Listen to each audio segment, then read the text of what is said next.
charity initiative to tackle social isolation and loneliness is being launched in venues in Bury St Edmunds. Paul Jaggard is the founder of Join the Table, which aims to connect people over food and drink in local cafes, pubs and restaurants. And to find out more, Paul is on the line. Hi, Paul. Hi. Hi, so tell us more. What is Join the Table? Okay, so we call it a social dining platform. The name keeps changing, but that's currently what we're calling it. Okay. But if I just rewind back a few years and tell you sort of how it came around. I went through a divorce, unfortunately, and moved to a new area. When I got there, I didn't know anybody. It was just after COVID, and there wasn't a lot of people going out anyway.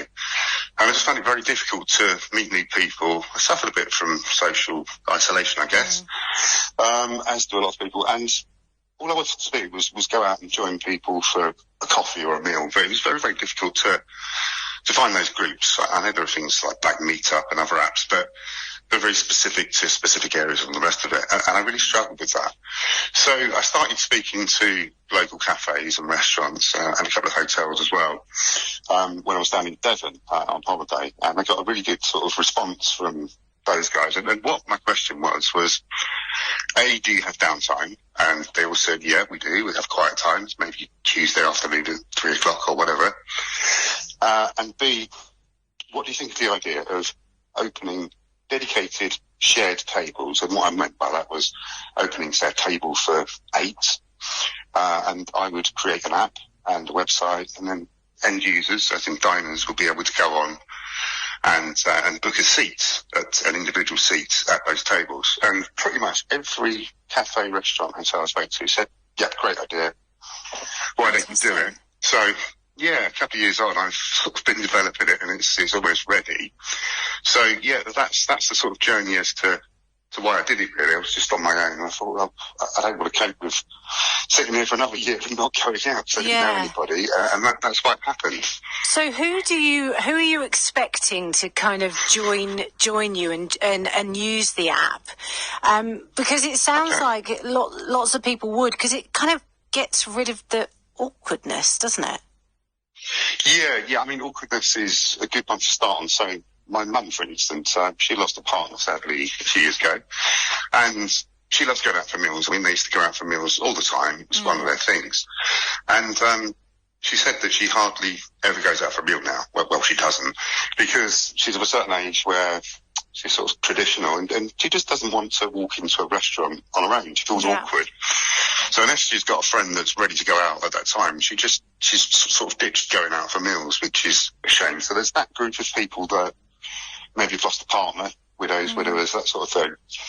But also, I'm sort of living half in Cambridge and half in Suffolk, and I was at an event in Cambridge speaking to a GP, and he said he gets shuffled around the country. I mean, he'll have to stay in, I don't know, Birmingham for a few days or whatever, and he'll just sort of tend to sit in his hotel because, he doesn't know anybody in that particular area. So there's a lot of business travellers that are in the same boat. I mean, I've been in business for 20 years, sadly, for my sins, travelling up and down the country, and I would arrive in Manchester at a spot for an exhibition or something on a Wednesday night at 7 o'clock, and I just felt a bit like I don't really want to go downstairs and eat on my own. So I'd just not do that, I'd get some room service or whatever.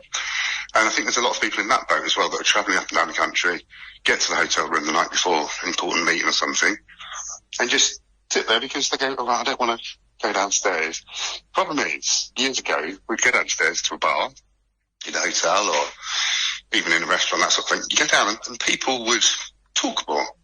Didn't have those things called smartphones. Yeah. So, people would sort of, if you're in a bar, table next to you, the guy would say, oh, hi, how are you? And you'd have a little chat. Yeah. That's pretty much sadly dissipated because everybody's on their phone and we all think we've got our friends around us, but sadly, it's not always the case, is it? It's kind of, they're there, but they're 50 miles away or in America or whatever.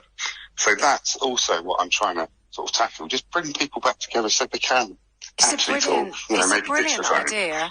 And talk me through how it will actually work, with the app. People go on and look for free tables in their area, or? Yeah, exactly. So first and foremost, we're sort of building up database of restaurants.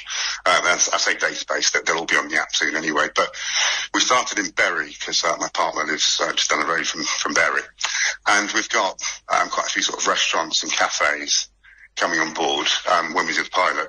So how it will work, they will upload their restaurant onto the database, and then they'll have a diary, a calendar, and they can set out certain times in the week or the month and say, we've got an open table at 7 o'clock on Thursday, 7 p.m. for an hour and a half. And then end users, diners, will be able to go on and they'll be able to search in their area. Let's say it's Suffolk, Ipswich, and then it'll come up with, 20 different restaurants. They can pop the time they want to go out. It'll come up with what events are on, and then they'll be able to book an individual seat at that event and join the other diners. So it's quite simple, really, from that point of view. Fantastic. And when does it launch? That's the big question. So we were looking at mid-September, but everything goes back, doesn't it? And it's now sort of the end of September. We haven't got an official date, but I should think by the end of September, it will certainly be ready in Suffolk, which is where it'll start, and then we'll roll it out to the other counties. Fantastic. As slowly as we can. And is there kind of a website where people can find out more, or is it just waiting for that app to launch?